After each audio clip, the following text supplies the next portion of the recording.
Welcome to our channel education planet.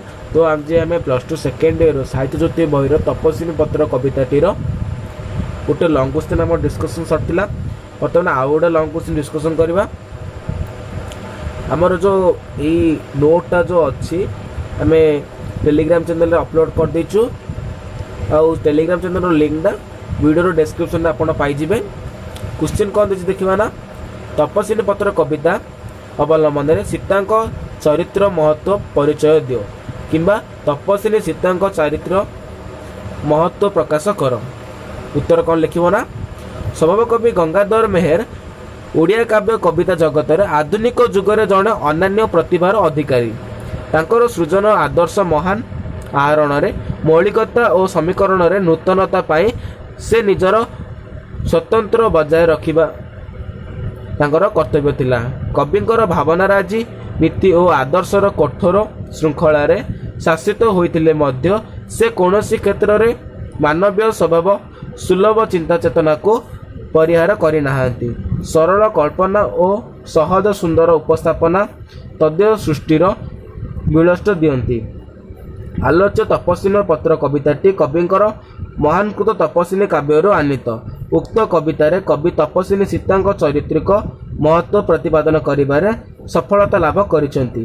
जनपादवरू Shri Ramchandra Sita को विसर्जन करिबा परे सीता वाल्मीकि मुनि आश्रम तपस्विनीर जीवन यापन करिसेंती।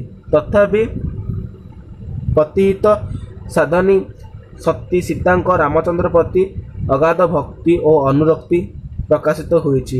यह ही सीता चरित्रर सर्वोत्तम महत्व।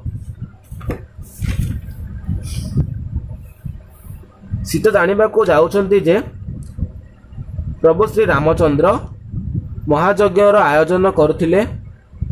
सेही यज्ञ कृति रूपे सीतांकर नार्य अधिकार थिले। यह ही सेतिरु से वंचित होइतिले।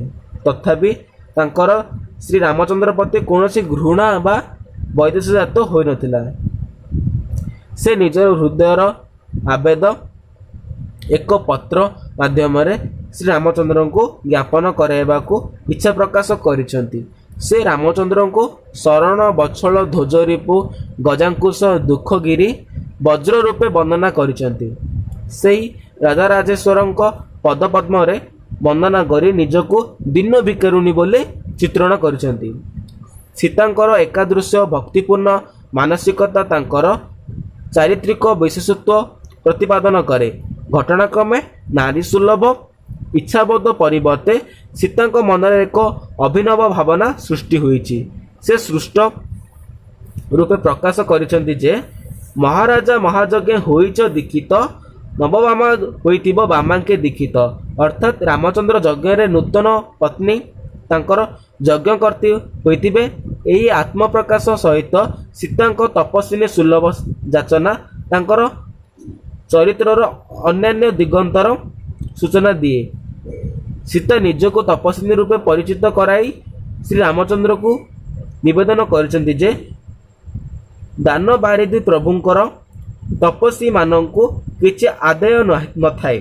से जणे तपस्विनी तेणु तांकु मध्य तांकर देय देबारे श्री रामचंद्र कर्पण करिबे नाही।